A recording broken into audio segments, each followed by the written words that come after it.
E aí, gente, tudo bem? Sejam bem-vindos a mais um vídeo do Parabólica. Vocês sabem quem eu sou o Pedro Renó, professor aqui do Parabólica, para mais uma aula de História do Brasil. E hoje, novamente, vamos falar aí das constituições brasileiras. Na semana passada a gente deu uma boa resumida, deixa eu fechar aqui, uma boa destrinchada e resumida da Constituição de 1822, imperial, a primeira do Brasil. Hoje a gente tem uma missão agora de mostrar a mudança dessa Constituição, porque a gente vai falar da primeira Constituição da República, a de 1891, certo? A gente vai mostrar aqui, porque dá para entender sobre a época, sobre o período da Primeira República ou da República da Espada. Então já se inscreve no canal, se ainda não for inscrito, curte esse vídeo, está mais amplo aqui, porque quando acontece isso eu mudo a lente aqui, tá? A câmera aqui. Porque tem vídeo de história do Brasil, geral, filosofia, sociologia, tem muito conteúdo completo para o Enem e demais vestibulares. E também eu estou fazendo essa campanha aí para vocês também me seguirem, quem gosta de games aí na Twitch. O primeiro comentário aqui fixado vai ter o link para vocês se direcionarem para minha página, né, meu canal na Twitch, onde eu estou fazendo gameplays lá de joguinhos bem interessantes aí. Quero fazer de história também, mas precisa chegar lá. Chegando lá, a gente começa a organizar melhor, tudo bem? Sem enrolação, mais do que eu já enrolei, e vou aqui fazer puxar aqui aquela caruda total aqui mesmo, para puxar aqui para vocês, para mostrar onde estamos. Então estamos aqui, hoje vocês podem perceber que tem um marca-texto aí, diferente, vivendo e aprendendo, diferente da outra vez, da Constituição de 1822, que eu abri direto no site do Senado Federal, do Planalto, na verdade. Aqui eu preferi baixar, abrir em PDF, onde eu posso fazer um marca-texto aqui, para a gente não se perder, também para vocês acompanharem comigo. Então aqui em cima, rapidinho, ó, a Constituição da República dos Estados Unidos do Brasil é o nome que o Brasil teve até a Constituição de 1967, que é a sexta do Brasil, certo? Então o Brasil teve esse nome, Estados Unidos do Brasil. De 24 de fevereiro, então ela foi promulgada em 24 de fevereiro de 1891. Lembrando, quando é promulgada, há uma aprovação do Congresso. Quando ela é outorgada, quer dizer que foi feita de forma autoritária, centralizadora, por uma ditadura dentro de uma república ou no império, como foi a de 1824 por Dom Pedro I. Se eu falei 1822 agora há pouco dela, aí relevem, tá? Vamos lá. Então tá aí, ó. Nós, os representantes do povo brasileiro, reunidos em Congresso Constituinte, então ela foi promulgada, ó, vai falar aqui, ó, para organizar um regime livre e democrático. A gente vai ver que essa democracia ela ainda é limitada. Estabelecemos, decretamos e promulgamos. Então essa palavra aqui é muito importante pra gente, ó. Deixa eu marcar, destacar aqui, ó. E até salvar, né? É a seguinte, Constituição da República dos Estados Unidos do Brasil, título 1, a gente então vai passar pelas partes mais importantes. Das disposições preliminares, que é sempre importante a gente dar uma lida, o artigo 1º diz: a nação brasileira adota como forma de governo sobre o regime representativo, quer dizer que ninguém vai lá fazer a política com as próprias mãos, o cidadão vai escolher os políticos que vão representar. A República Federativa, a gente vai falar um pouquinho mais hoje sobre isso, mas a República Federativa significa que temos agora estados e municípios com certo grau de autonomia. Não tanto autonomia, mas um certo grau, vai ficar claro aqui. Proclamada a 15 de novembro de 1889, a Proclamação da República. Mas lembrando que essa Constituição, então, ela saiu, foi promulgada, aqui em cima fala, ó, 24 de fevereiro de 1891, 2 anos aí, quase 2 anos depois da proclamação da República. E constitui-se por união perpétua e indissolúvel das suas antigas províncias em Estados Unidos do Brasil. Artigo 2º, estamos aqui, ó. Cada uma das antigas províncias formará um estado e o antigo município neutro constituirá o Distrito Federal. Então, de províncias se tornam agora estados, continuando a ser a capital da União, enquanto não se der execução ao disposto do artigo seguinte. Agora, prestem bem atenção. Então, viramos Estado, certo? Agora somos Estado. Ok, tranquilo. Artigo 3º. Fica pertencendo à União, no Planalto Central da República, União seria então a união mesmo entre Estados municípios e Poder Federal, uma zona de 14.400 quilômetros quadrados que será oportunamente demarcada para nela estabelecer-se a futura capital federal. Então fica pertencente à União no Planalto Central da República. Significa que já havia uma área demarcada para a construção de uma nova capital federal. Então, o projeto de retirar a capital federal não é de Juscelino Kubitschek. Ele colocou em prática, ele acrescentou coisas, mas essa proposta vinha desde a Constituição de 1891, de sair a capital do Rio de Janeiro e criar-se, de fato, uma nova capital no Planalto Central. Tem gente que não sabia disso, mas vamos lá. Tudo que eu marquei é o que eu vou ler aqui para a gente poder falar um pouco sobre, tá? Vamos lá. Tá quebradinha essa minha caneca aqui. Artigo 4º. Atenção, agora que a gente vai falar sobre essa questão do que é ser uma república federativa, né? Que a gente sempre fala aí, tem muita gente que confunde. Os estados podem incorporar-se entre si, subdividir-se ou desmembrar-se para se anexar a outros ou formar novos estados, mas não é separar do Brasil, tá? É formar outros estados, subdividir, mediante aquiescência nas respectivas assembleias legislativas. Então, a gente vai ter assembleias legislativas nos estados, isso é uma questão de uma república federativa, em 2 sessões anuais sucessivas e aprovação do Congresso Nacional. Aí tem que jogar para o Congresso para ver se o Congresso aprova mesmo ou não. Certo? Artigo 5º. Incumbe-se a cada estado promover às expensas próprias as necessidades de seu governo e administração. A União, porém, prestará socorros ao Estado que, em caso de calamidade pública, os solicitar. Então a gente tem esse grau de autonomia dentro de uma república federativa. O federalismo, né? Artigo 6º. O governo federal não poderá intervir em negócios peculiares aos estados, salvo, ele não pode. Se acontecer, salvo só se acontecer o quê? Para repelir invasão estrangeira de um estado ou de um estado. Se um estado invadir o outro, umas tropas de um estado invadem outro, o Poder Federal pode intervir. Ou se tiver uma invasão estrangeira em tal estado.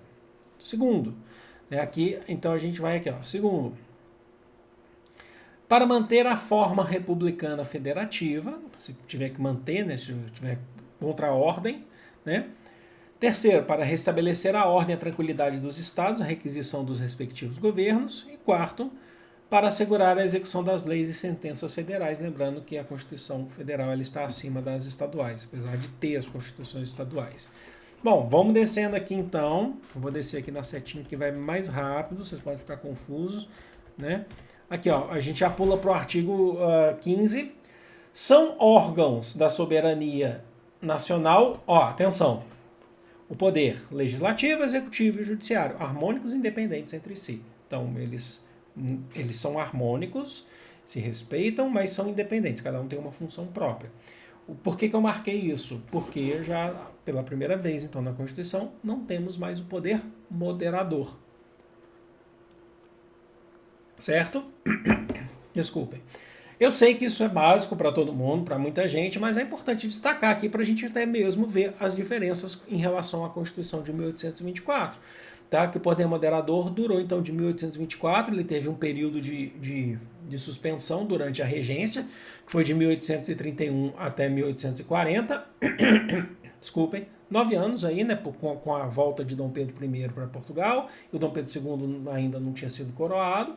Quando Dom Pedro II é coroado, a gente tem o retorno do poder moderador. Agora, na Constituição de 1891, a primeira republicana, nem menção ao poder moderador. Mas há menções em relação à família real e eu marquei mais para frente aqui, tá? Então, olha só. Artigo 19. Os deputados e senadores são invioláveis por suas opiniões, palavras e votos no exercício do mandato. Então, enquanto eles têm mandato, deputados e senadores, eles não podem ser presos, não podem ser questionados por suas opiniões, palavras, pelos seus votos dentro do exercício do mandato. Tá? Então, a gente já está entrando num conceito iluminista dentro da República, repare, então, que é o conceito da liberdade de expressão, E aí a gente está falando do direito de políticos com mandatos, né? Ok, vamos descendo mais então para a gente ver. Eu marquei os pontos fundamentais aqui para a gente. Logicamente que você pode pegar essa Constituição e ler de cabo a rabo. Acho até interessante se você tiver tempo. Mas aqui eu fiz isso já e marquei os pontos que eu achei interessantes a gente destacar, tá? Então quando tiver uma amarelinha aqui é que a gente está parando. Aqui é interessante, né? Porque há peculiaridades aqui. Do presidente, agora a gente saiu aí lá do Poder Legislativo direto para o Poder Executivo. Do Poder Executivo, capítulo 1, do presidente e do vice-presidente. Artigo 41. Exerce o Poder Executivo o presidente da República dos Estados Unidos, do Brasil, como chefe eletivo da nação. Foi eleito pela nação. Aí a gente chega no parágrafo 1º, tá? Quando tem essa dica aí, ó. Quando tem aqui, ó, esse símbolo aqui, esse é o símbolo do parágrafo, tá?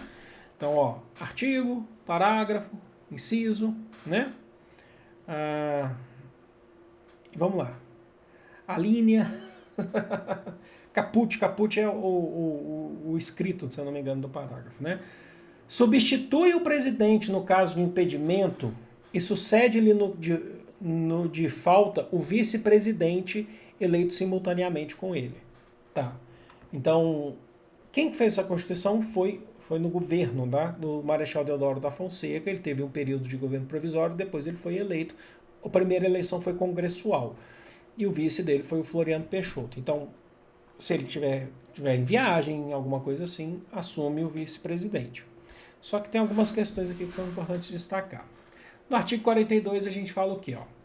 Se no caso de vaga, por qualquer causa da presidência ou vice-presidência não houverem ainda decorrido 2 anos do período presidencial, proceder-se-á a nova eleição. O que eu estou querendo dizer?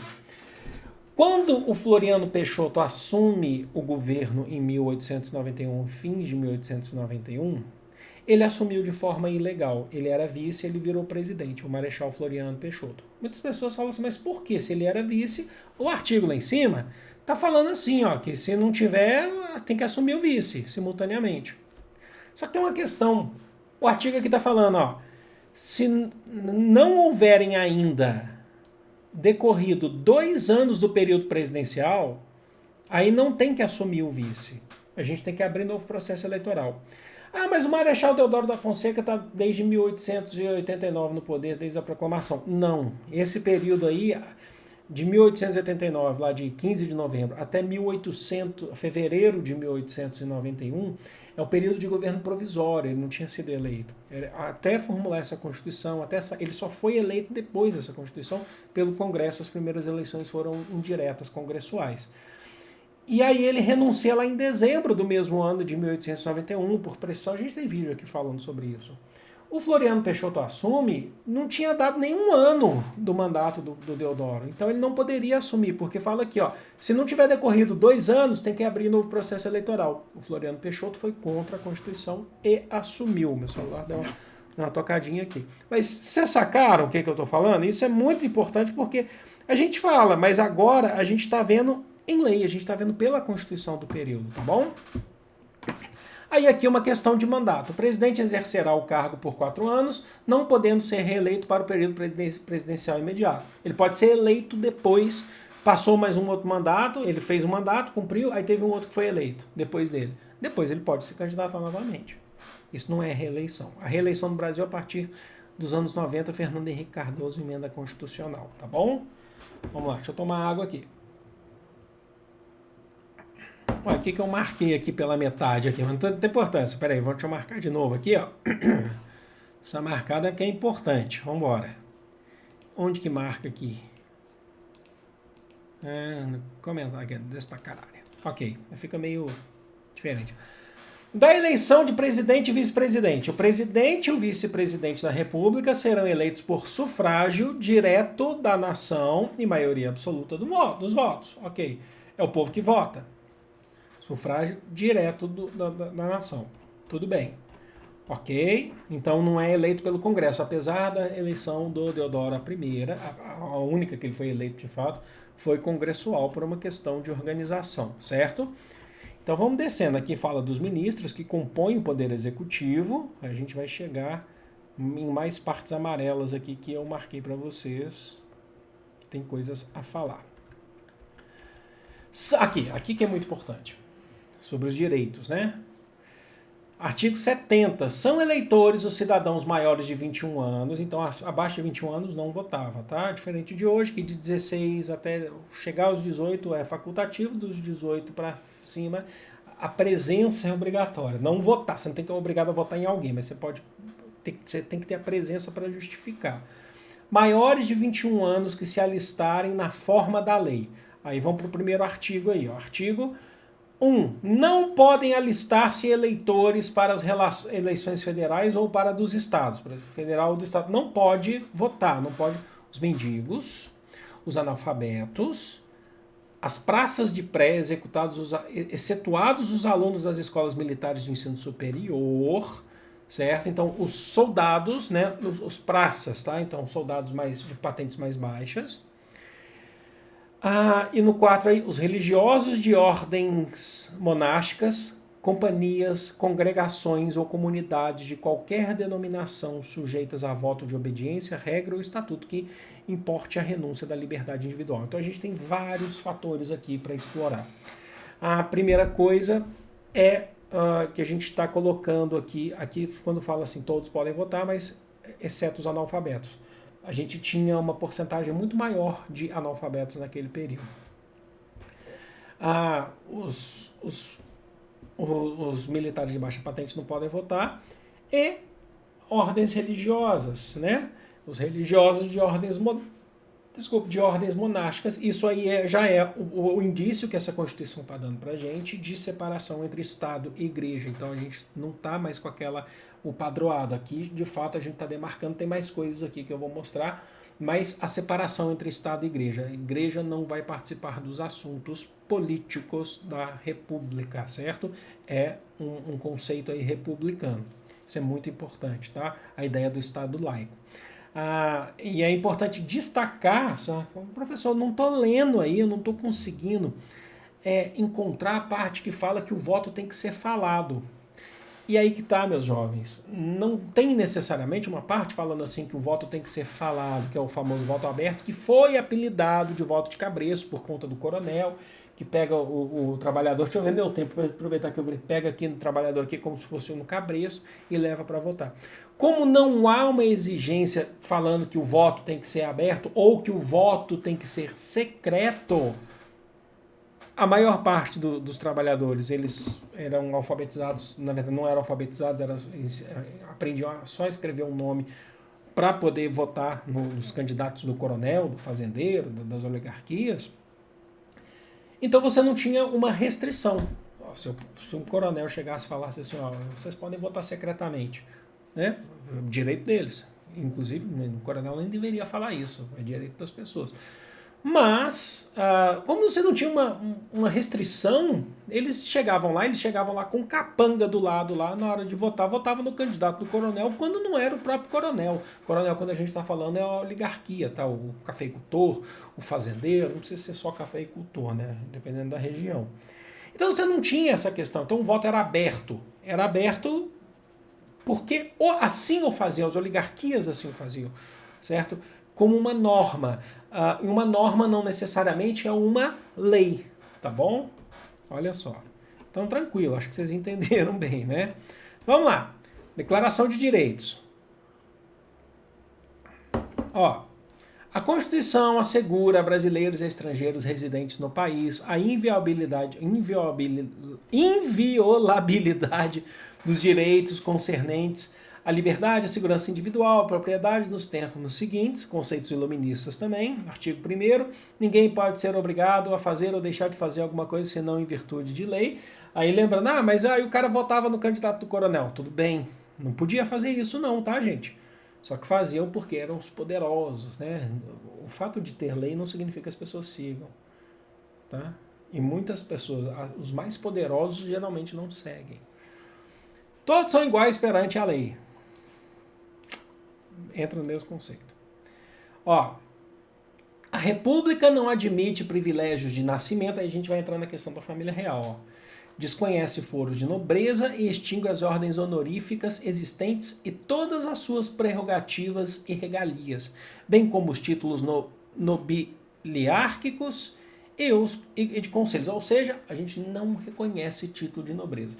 E isso vem até hoje, tá? Isso aqui precisou ser demarcado nessa Constituição porque a gente tinha acabado o Império recentemente. Então o sujeito chegar lá e falar assim, esse aí é o nosso rei. Não, ele não é o rei, porque as nossas Constituições, a partir dessa, as outras seguem, não reconhecem títulos de nobreza, tá bom? Desculpem, monarquistas.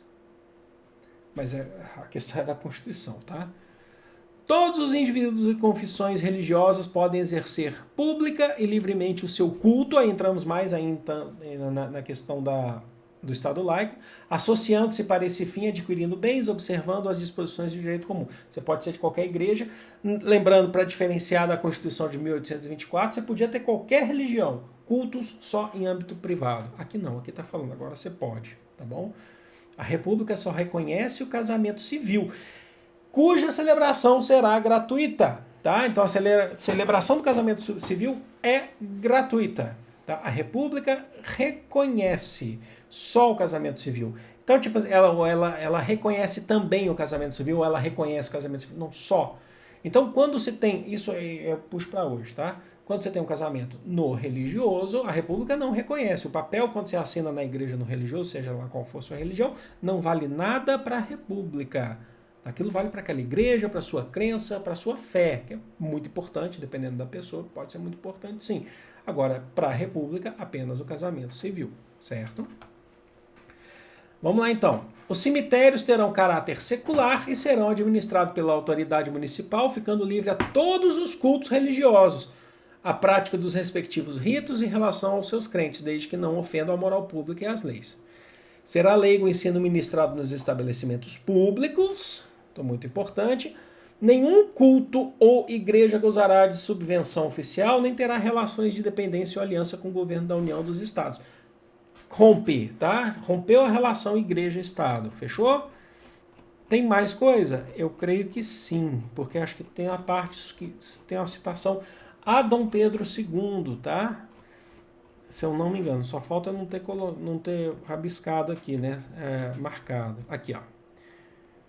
Isso aqui é importante antes de... Olha lá, a gente está no parágrafo 3 do artigo 87. Aqui fala em cima, né? O Exército Federal compor-se-á de contingentes que os Estados e o Distrito Federal são obrigados a fornecer, constituídos de conformidade com a lei anual de fixação de forças. Deixa eu marcar isso aqui para vocês, que acho que é muito legal, né? Ó. Fica abolido o recrutamento militar forçado, tá? É diferente de hoje. O recrutamento militar forçado, obrigatório, se eu não me engano, ele passa a existir no Brasil a partir da Era Vargas, mais especificamente, eu não tenho certeza, com o advento da Segunda Guerra Mundial, até um pouco antes, tá? Se eu não me engano, ele é de 39, o Brasil entra na guerra em 42, né? Ok, tudo bem. Então, vamos lá, gente. Eu vou descendo, a gente tá chegando no finalzinho. Aqui, ó. Acho que essa é a última parte que eu coloco aqui para vocês, para quem tem curiosidade. A gente já está num outro capítulo, tá? Né?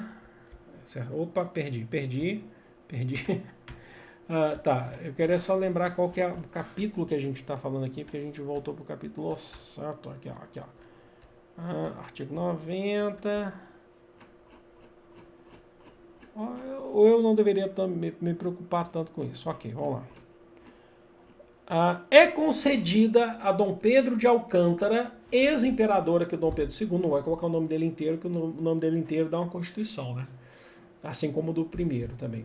Ex-imperador do Brasil, uma pensão, que a contar de 15 de novembro de 1889, garanta-lhe por todo o tempo de sua vida subsistência decente. O Congresso Ordinário, em sua primeira reunião, fixará o quantum dessa pensão. Então aqui a gente está falando da pensão à família de Dom Pedro II, a família real ao Pedro de Alcântara, tá? Uma pensão 15 de novembro garante-lhe por todo o tempo de sua vida a subsistência decente, tá? Então depois que, antes dele morrer, ele vai ganhar, ele ganhou aí uma pensão do Estado brasileiro. Aqui embaixo a gente tem uma outra questão, falando aqui de Benjamin Constant, né? Que é também uma figura importante dentro do Império de Dom Pedro II, mas principalmente é o cara que trouxe o positivismo, o ideal positivista para o Brasil, Benjamin Constant, né? De repente a gente pode até fazer umas aulas de positivismo no Brasil aí.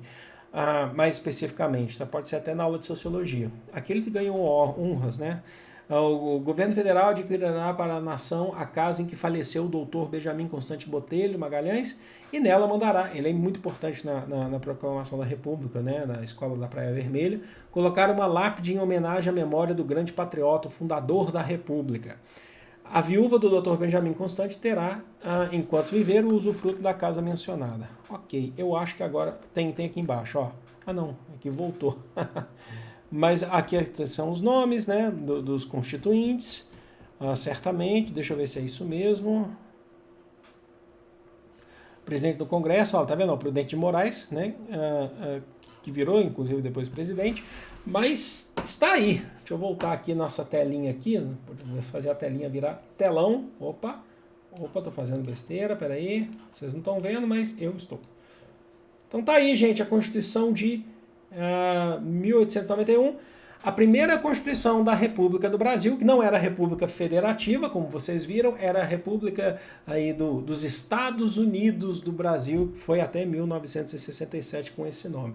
Eu espero que vocês tenham esclarecido, gostado, entendido. A próxima que a gente vai fazer então já é a de 34, aqui durou muito pouco, né? A de Vargas. Mas espero que vocês tenham gostado, tenham sanado algumas dúvidas. É legal a gente botar a mão na massa e direto na fonte, né? Que a gente chama aí na história de fonte primária. Vou ficando por aqui. Amo vocês de todo o coração do mundo. Um grande beijo. Fui!